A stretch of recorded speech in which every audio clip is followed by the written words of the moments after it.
कैसे हैं सभी दगड़िए? बढ़िया होंगे। खूब बढ़िया होना चाहिए। फिर आजकल तो रंगत आई होगी, जगह जगह कौतिक लगे हैं।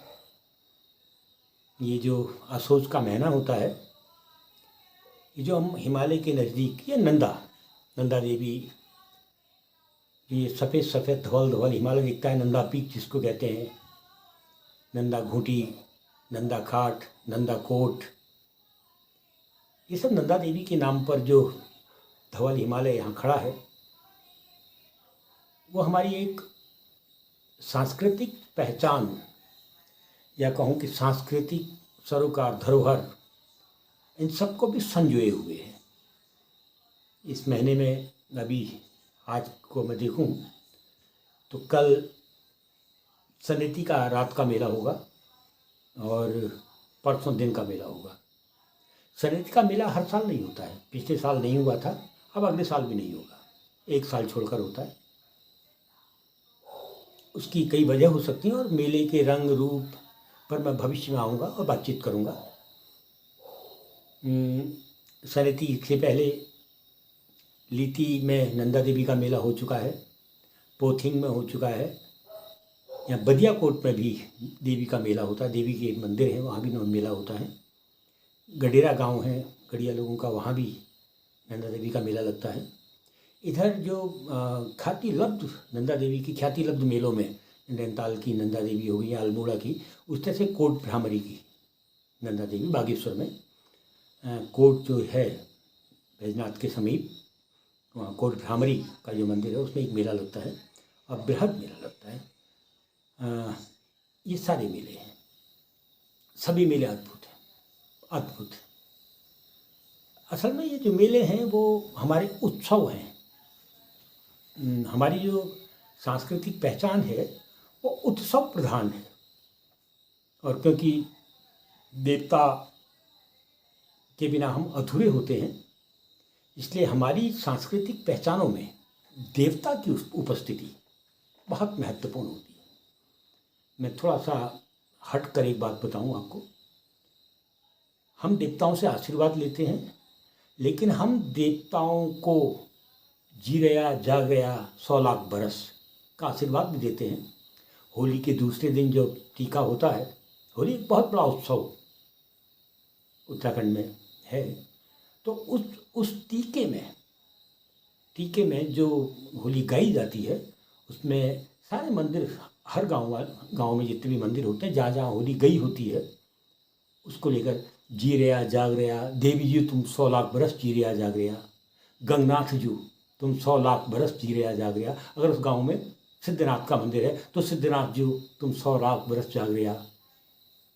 इस बीच में हनुमान और के भी मंदिर बने हैं, कहीं नए नए हो रहे हैं, हनुमान जी तुम 100 लाख बरस जाग रहा। तो ये होली में, होली के टीका के दिन हम भगवानों को आशीर्वाद देते हैं कि आप 100 लाख बरस जी रहा जाग रहा। खैर, तो देवता हमारी सांस्कृतिक पहचान, मंदिर के अंदर देवता हमारी सांस्कृतिक पहचान के साथ जुड़े हुए हैं। यानी जहाँ भी हम जो भी हम करते हैं उसमें उनकी एक हिस्सेदारी होती है। देवताओं में बहुत से नाम आप दे सकते हैं। जब हमारे घर में गाय जाती है तो छुलमर का मंदिर होता है, हर गाँव में होता है।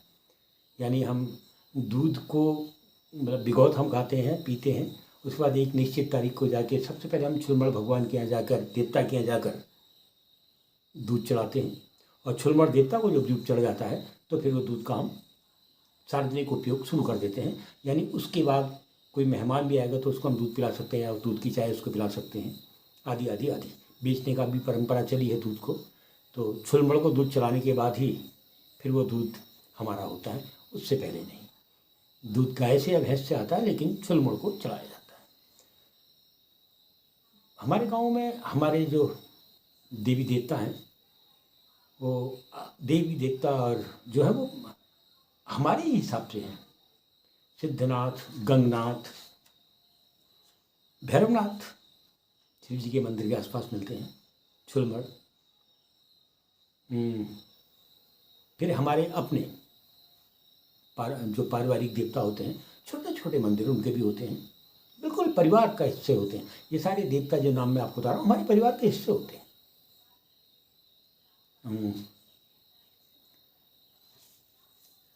ये सारे देवी देवताओं के जितने मंदिर हैं उनमें हम उत्सव मनाते हैं और बहुत खिलखिलाहट के साथ उत्सव मनाते हैं। ये हमारी सांस्कृतिक पहचान है, ये हमारी सांस्कृतिक पहचान है। और हमारी सांस्कृतिक पहचान, हमारी सांस्कृतिक थाथ सरोकार उनसे जुड़ी हुई है। हमारी सांस्कृतिक पहचान देवताओं के साथ साथ हमारी व्यवस्था के साथ भी जुड़ी है। और एक बहुत बड़ी साजिश के तहत, बहुत चालाकी भरी साजिश के तहत हमसे हमारी सांस्कृतिक पहचान छीने जाने के प्रयास होते रहे। सबसे पहले जो हमारी अपनी आजीविका का जो हमारा सबसे बड़ा साधन था वो पशुपालन और कृषि था।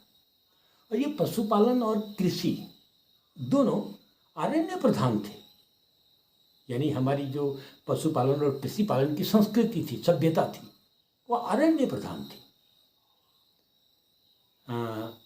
1867-68 में सबसे पहला वन अधिनियम बना और वो वन अधिनियम सीधे सीधे हमारी अरण्य प्रधान पशुपालन और कृषि पर प्रहार करने वाला कानून था।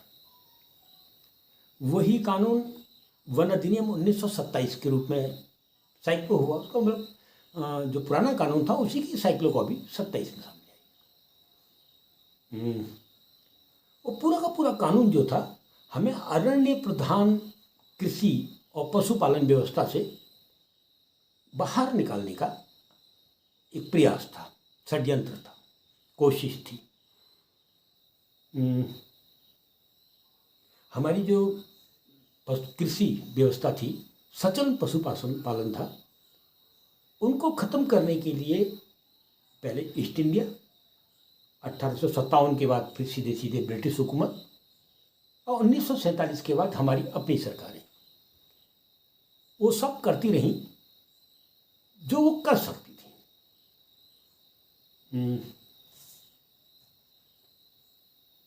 आपकी जो सांस्कृतिक पहचान होती है वो सत्ता के लिए खतरा होती है। इस बात को अंग्रेज भी जानते थे और शायद ये 70, 72, 74, 75 सालों की जो हमारी स्वदेशी सरकारें हैं वो भी इस बात को समझती हैं। अभी आपने देखा होगा हमारी पहचान को समाप्त करने के लिए सिर्फ वन कानून, भूमि के कानून ही नहीं बने हैं।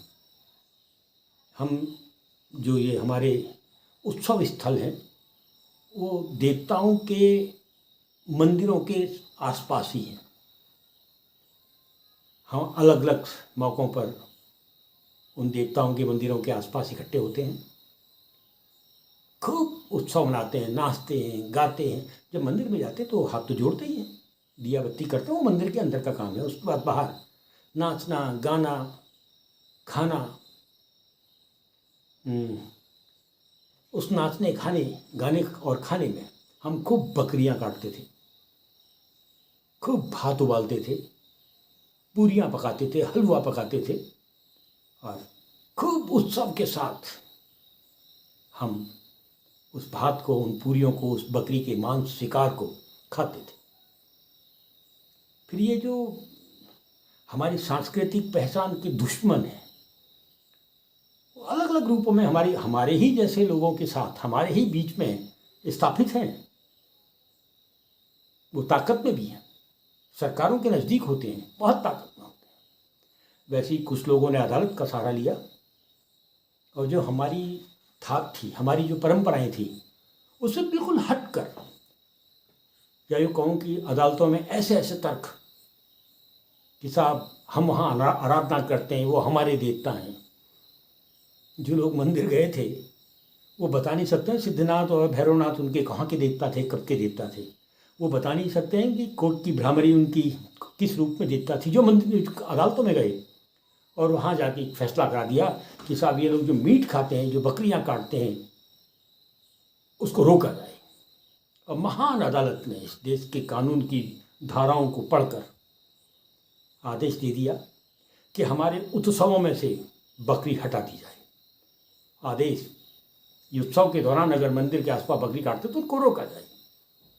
मंदिर के अंदर बकरी नहीं काटते थे, मंदिर में तो हमने दिया जला दिया। ये बकरी काटने का मंदिर के बाहर होता था, जहाँ हम नाचते थे, गाते थे, चाचरी छोड़े, क्या क्या उत्सव मनाते थे, रात रात भर उत्सव, एक एक दो दो तीन तीन दिन तक उत्सव मनाते थे। हमारी एक पूजा है खुदा पूजा, वो तो 10-12 साल में आती है और वो होती है बकरी खाने के लिए। खूब बकरियाँ आती हैं, सबको निमंत्रण। वो खुदा पूजा का निमंत्रण तो पता ही नहीं लगता कितने किलोमीटर की सीमा, कितने पुस्तों की सीमा पार कर जाता है। बहुत भीड़ होती है, एक एक करके 10-10, 12-12 बकरियाँ भी आती हैं। काटते खाते ऐश करते हैं, और क्या है। लेकिन जो एक वर्ग जो नहीं चाहता कि हम अपनी सांस्कृतिक विरासत उत्सवों के रूप में जो थी उसको जिंदा रखें, तो वो बकरी नहीं कटेगी साहब। अरे बकरी पालते ही काटने के लिए हैं। दुनिया का कौन सा देश है जो बकरियों को खाद के लिए पैदा करता है? बकरियां पाली ही काटने खाने के लिए जाई जाती हैं। और जहाँ तक घर में काट के खाएं मंदिर के बाहर उत्सव के दौरान, भाई जब उत्सव मना रहे हैं तो खूब खाएंगे। अदालतों में मुकदमे हुए, एक तरफा मुकदमे, और सरकारें चाहती तो वो जनता का पक्ष रख सकती थी, लेकिन वो बेईमान सरकारें, उन्होंने पक्ष जनता का नहीं रखा, फैसला होने दिया। फैसला हो गया तो जिलाधिकारियों को आदेश हो गए, रोकिए, सांस्कृतिक पहचान हमारी छीनी जा रही थी, रोकिए। छिन गया।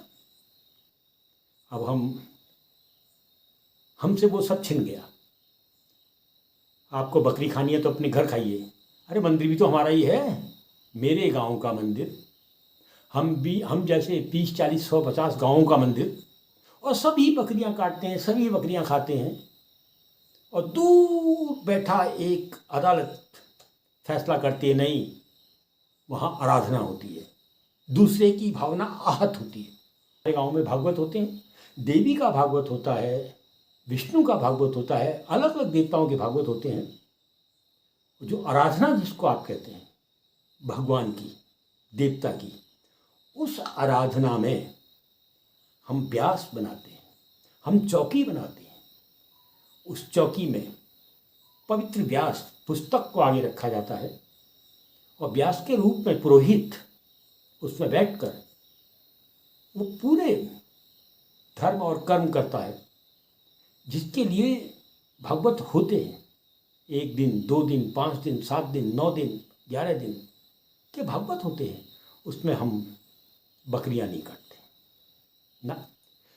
खैर, हमारी सांस्कृतिक पहचान में जो हमारे उत्सव हैं वो महत्वपूर्ण हैं। आने वाले समय में जिस तरीके से चीज़ें बदल रही हैं, उत्सवों में परिवर्तन आए हैं। वन कानून की वजह से हमारे उत्सवों में परिवर्तन आए हैं, भूमि कानूनों की वजह से उत्सवों में परिवर्तन आए हैं। और ये जो बकरी नहीं काटेंगे मंदिरों के बाहर, उसकी वजह से जो हमारे परिवर्तन आए हैं, वो कहीं ना कहीं हमारी जो सांस्कृतिक पहचान है उस पहचान को ख़त्म करने का काम कर रहे हैं। और जिस समाज की सामाजिक पहचान, सांस्कृतिक पहचान कमज़ोर होती है या ख़त्म होती है, वो समाज गुलामी के रास्ते में सरका दिया जाता है। तो राजनीतिक रूप से हमारी सांस्कृतिक पहचान के ऊपर राजनीति को ताकतवर बनाकर अगर बैठाने की कोशिश हो रही है तो हम सबको सावधान होना ही होगा। और कम से कम हम जो संस्कृति से जुड़े लोग हैं उनको तो सावधान होना ही होगा। फिर मिलते हैं दोस्तों।